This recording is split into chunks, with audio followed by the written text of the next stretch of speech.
Hi, my name is Michelle Logan. You are someone very precious.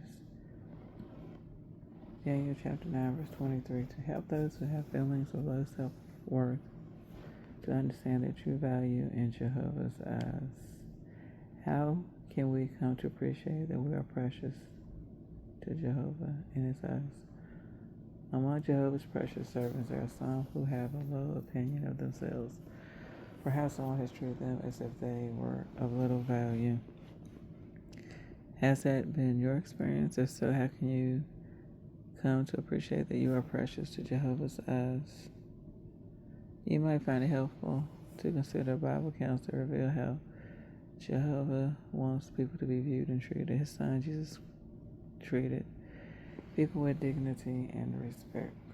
By doing so, he showed that he and his Father highly value humble ones who feel that they are of little worth.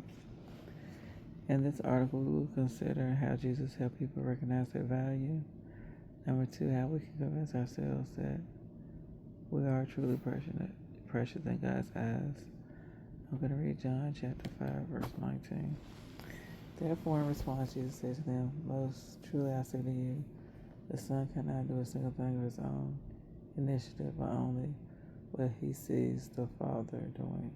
Whatever things the one does, things the Son does also in like manner. Also, I'm going to read John chapter 5, verse 19. Therefore, in response, Jesus said to them, most truly I say to you, the Son cannot do a single thing of his own initiative, but only what he sees the Father doing. For whatever things the one does, these things the Son does also in like manner.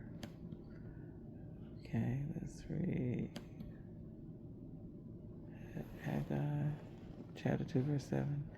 And I will shake all the nations, and the precious things of all the nations will come in, and I will fill this house of glory, says Jehovah of armies. Okay, let's continue. Now, how did Jesus treat the Galileans who looked to him for help? During Jesus' third preaching tour in Galilee, people in one area after another flocked to him, listening, being cured of their infirmities. Jesus noted they were skinned and thrown about like sheep without a shepherd. Their religious leaders had considered them as too ignorant to matter, even calling them accursed people. But Jesus dignified them by taking the time to teach them and to cure them of their disease. Furthermore, in order to help more individuals, he trained his apostles to share in the preaching work and gave them the authority to cure diseases and infirmities. I'm going to read Matthew chapter 9, verse 35. And Jesus set out on a tour of all the cities and villages, teaching in their synagogues and preaching the good news of the kingdom, cursing every sort of disease and every sort of infirmity. Also, I'm going to read Matthew chapter 9, verse 36. On seeing the crowds, he felt pity for them because they were skinned and thought about like sheep without a shepherd. Okay, I'm going to read John chapter 7, verse 47 to 49. And tell the Pharisees answered, you have not been misled, also have you. Not one of the rulers or the Pharisees has put faith in him.